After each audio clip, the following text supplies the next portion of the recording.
1971 সালের চেতনা বলতে কি বোঝায়? কার চেতনা?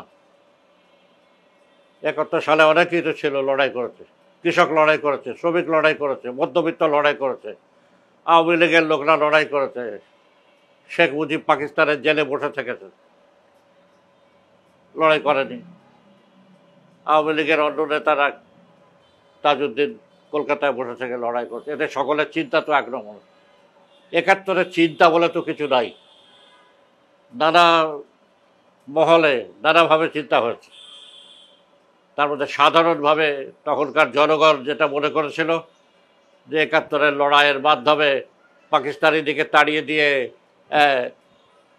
তারা দুধে ভাতে থাকবে, বা সেখানে দেশ থেকে নানা রকম নির্যাতন শোষণ চলে যাবে, সেরকম কিছুই 71 সালের পরে বাংলাদেশ আমলে দেখা গেল না।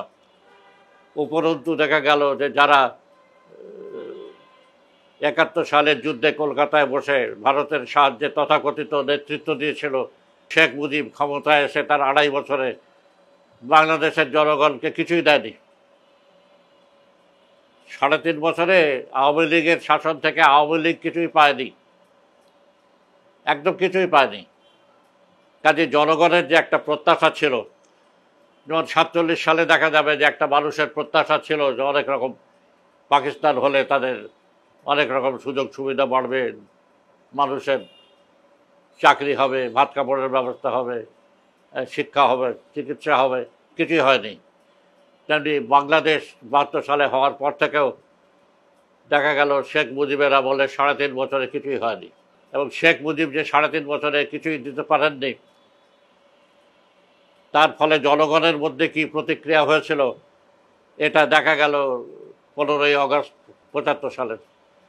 শেখ মুজিব যখন 72 সালের 10ই জানুয়ারি ঢাকা বিমানবন্দরে এলেন, তখন লক্ষ লক্ষ লোক তাকে সম্বর্ধনা জানিয়েছিল, রাস্তায় সম্বর্ধনা জানিয়েছিল, রেসকোর্স ময়দানে সম্বর্ধনা জানিয়েছিল, সোহরাওয়ার্দী উদ্যানে। শেখ মুজিবকে যখন 15ই আগস্ট নিষ্ঠুরভাবে সপরিবারে হত্যা করলো, তখন তার সমর্থনে রাস্তাতে একটা লোকও দেখা গেল না।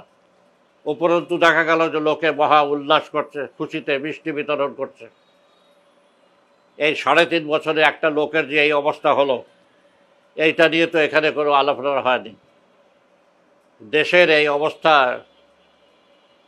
কি দাঁড়ালো, যার জন্য 3.5 বছরে শেখ মুজিবের লক্ষ লক্ষ লোকের সম্বর্ধনা, ভালোবাসা 71 সালে 3.5 বছরের মধ্যে তাকে যখন মেরে ফেললো, রাস্তা একটা কুকুরও তার পক্ষে দাঁড়ালো না।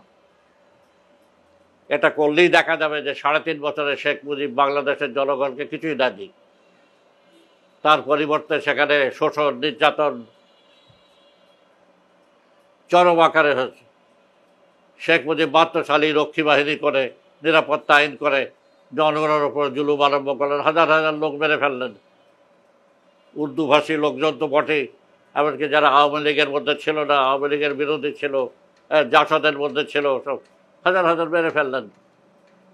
দুর্ভিক্ষ হলো। এইসব কারণেই 3.5 বছরের মধ্যে আওয়ামী লীগের জনগণ থেকে সম্পূর্ণ বিচ্ছিন্ন হয়ে গেল।